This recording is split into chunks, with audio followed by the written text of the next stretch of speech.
Hola, en el día de hoy vamos a hablar de la terapia de la primera generación.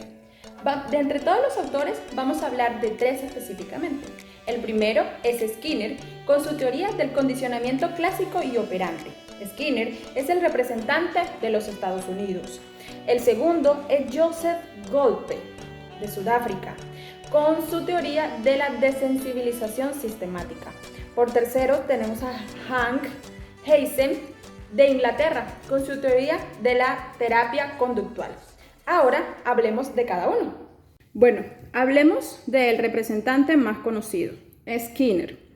Skinner basó su técnica o su teoría en el condicionamiento clásico y condicionamiento operante. ¿En qué consistía? En una serie de refuerzos negativos y positivos. Debemos de tener en cuenta que lo positivo siempre va a ser dar y lo negativo siempre va a ser quitar, ¿sí? Entonces, Skinner y sus ratas, hablemos de los 5 principios que dijo Skinner. El primer principio es el principio de idiosincrasia. Dice que para empezar a implementar una técnica, primero debemos conocer a la persona, qué les gusta y qué les disgusta para poder de ahí iniciar con el proceso. El segundo principio de veracidad.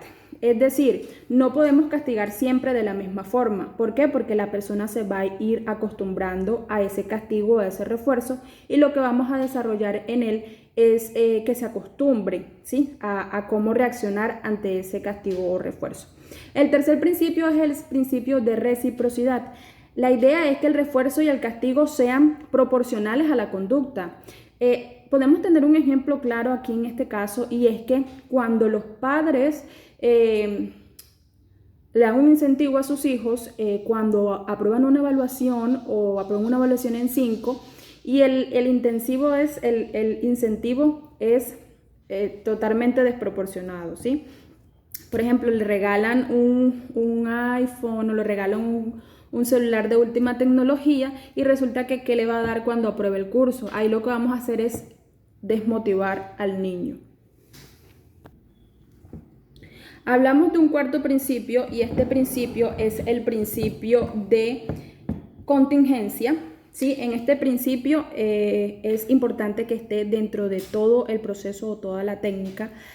Pero si estamos trabajando con niños de 5 años o hasta 5 años, es obligatorio que esté. ¿Por qué? Porque el refuerzo y el castigo deben estar una vez sucedida la conducta. Porque el niño debe ir asociando si está bien lo que está haciendo o está mal. Un ejemplo claro de esto lo podemos ver cuando el cuidador principal es el abuelo y no se le entrega como la autoridad al abuelo para que realice reforzamiento. Entonces el abuelo entrega un informe del comportamiento del niño aproximadamente cuando llega el papá del trabajo en la noche. Y la conducta el niño la tuvo a las 8 de la mañana. Lo último que pudo haber sucedido para el niño fue salir a saludar a su papá. Entonces el niño va a asociar el regaño que está recibiendo en el momento no con la conducta de las 8 de la mañana, sino con lo que acaba de hacer, que es ir a saludar a su papá. Y lo que vamos a hacer es aplicar un refuerzo en el momento no indicado, ¿sí? El último principio es el principio de extinción.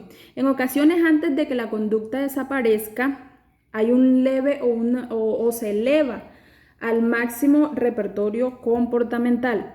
¿Qué quiere decir esto? Que muchas veces la conducta antes de desaparecer pasa por la peor pataleta, por decirlo así, que cometió el niño fue antes de que desapareciera esa conducta. Muchas veces en estos procesos hablan de aplicar el tiempo fuera. ¿De qué trata el tiempo fuera? De que los padres, una vez el niño está en la pataleta, desaparecen del lugar, es decir, salen de la escena. El niño para porque lógicamente aparece el principio de supervivencia para él y bueno, desapareció la mamá, toca irla a buscar. Puede parar la pataleta, ¿por qué? Porque ahora va a estar en otro proceso, o puede suceder que sea la peor pataleta que ustedes hayan visto o que hayan vivido con él y empieza a golpearse, empieza a hacer otras cosas que nunca había hecho. Joseph Goldberg, a diferencia de Skinner diseñó una teoría que funciona casi con todo Golpe diseñó una teoría que solo funciona en ansiedades, miedos o fobias. Sí, antes de continuar explicando esta teoría, vamos a hablar o aclarar dos conceptos. ¿Qué es el miedo y qué es una fobia? El miedo es una situación de peligro real y es lo que el cuerpo siente cuando estamos frente a esa situación. En cambio, la fobia es un miedo irracional, es decir, no hay el peligro, no está el peligro real. Sin embargo, físicamente se siente lo mismo. ¿Sí? Bueno, antes de explicar la teoría de golpe, es importante aclarar de que en este sentido hay dos técnicas. La primera es la técnica de inundación y exposición. ¿De qué es la técnica? ¿De qué se trata esta técnica? De exponer a la persona a la situación real, de ponerlo sin filtro a esa situación. Se llama inundación o exposición, ¿correcto? En esta técnica es muy efectiva, pero bueno, poco manejada porque la técnica no ayuda mucho en cuanto si la persona sufre de alguna enfermedad cardíaca, por decirlo así, pero es bastante efectiva. Y la otra técnica, que es la que propuso la otra técnica es la que propuso Wolpe, que trataba de la desensibilización sistémica. Basó esta técnica en 3 puntos muy importantes que ya lo hablaremos. Ok, explicaremos en qué consiste la técnica de desensibilización sistémica. Tiene 3 pasos fundamentales. El primer paso lo podemos dividir en 2 y es la relajación muscular. ¿En qué consiste la relajación muscular? En aprender a controlar el cuerpo. Golpe dice que esta relajación se debe hacer en un orden, ¿sí? ¿Y cómo es ese orden? Se debe hacer de la misma forma del crecimiento del feto en el vientre materno. ¿Cómo es ese crecimiento? Cefalocaudal y próximo distal. ¿Sí? Entonces, cefalocaudal significa que vamos de arriba hacia abajo y luego del centro hacia afuera. ¿Sí? Debemos iniciar relajando los músculos de la cabeza, luego ir bajando hasta llegar al tórax. Una vez estando en el tórax, empezamos con las extremidades superiores. ¿En qué consiste este primer paso? En tensionar los músculos y distensionar los músculos. Apretar, soltar. El segundo paso en este primer paso grande es la relajación autogénica. ¿En qué consiste la relajación autogénica? Punto importante. Todo lo que nos relaja o todo lo que me puede relajar a mí no va a funcionar para relajar a otra persona. ¿Por qué? Porque si la fobia está relacionada con agua, yo no le voy a pedir a la persona que piense en el mar, porque esto generaría más ansiedad. Debemos de pedirle a la persona que piense en algo que lo relaje realmente. Correcto. Su esposa, su familia, sus hijos, ver televisión, ver series de películas, en fin. El segundo paso es que haga una lista de todas las situaciones en que él o se sienta con ansiedad y que le dé una categoría a esas situaciones. Bueno, tengo ansiedad hablar en público, me da ansiedad hablar en público, pero cuando estoy con una persona que no conozco, me da poca ansiedad. Máxima ansiedad cuando estoy en un grupo de personas que no conozco. El tope de ansiedad cuando el profesor me llama al frente. Entonces, ahí viene el tercer paso, que es aparear la 1 y la 2. ¿En qué consiste? Debemos ir exponiendo, ya de la técnica anterior que les comentaba, a la persona, pero de a poquitos. Es decir, una vez identificadas estas situaciones de ansiedad, irla exponiendo a esa situación que le genera poca ansiedad, pero igual está la ansiedad, y hacer que la persona vaya enfrentándose a eso y que aplique el primer paso,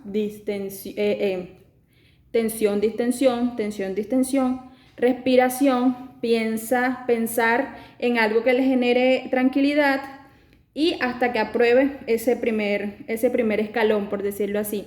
Irlo exponiendo paso a paso o poquito a poquito a la situación. Como la anterior, que precisamente esa es una de las desventajas de la anterior, porque no cuida del paciente, porque estamos exponiendo el paciente directamente a la situación de ansiedad. En este caso lo vamos a ir exponiendo de poquitos. La desventaja de esta desensibilización sistemática es que es un poquito más larga. Si la persona quiere obtener el resultado enseguida, pues no va a ser posible porque esto lleva pues todo un proceso, ¿sí? Bueno, por último tenemos a nuestro tercer autor, que es Hans Eysenck. Eysenck lo que hace o lo que propone Eysenck es unificar todo lo anterior, es decir, mezclar todo con todo. En ese sentido, Eysenck dice, en tres pasos aplicaremos las conductas o terapias conductuales. Eysenck dice, todas las terapias conductuales tendrán una línea de refuerzos y castigos. Segundo, la ley de la preparación. ¿En qué consiste la ley de la preparación? Y básicamente es informar a nuestro paciente o a la persona consultante de que debe existir un proceso de preparación de su cuerpo para poder aprender, porque un cuerpo que no está preparado es muy difícil de que pueda aprender. Debemos de solicitarle exámenes a esas personas de todos los exámenes del cuerpo. Debemos de pedirle a esa persona que mientras dure el proceso debe alimentarse sanamente, debe hacer ejercicio, debe dormir muy bien. Y la tercera parte o la tercera ley es la ley del ejercicio. ¿En qué consiste esta ley del ejercicio? Toda conducta que no se repite se tiende a olvidar. Entonces la ley del ejercicio consiste en practicar estas conductas una vez que ya funcionaron o practicar estas técnicas una vez que ya funcionaron para que quede afianzada o anclada en la memoria. Básicamente, un ejemplo de esto es que la persona que nos manifiesta que tiene ansiedad de hablar en público, lógicamente cuando ya por primera vez lo logró, lo vamos a seguir exponiendo a este tipo de situaciones para que pueda quedar afianzada esta conducta. Y esos eran los tres autores que quería hablar en el día de hoy, que quería contarles en el día de hoy. Nos vemos en una próxima oportunidad. Bye bye.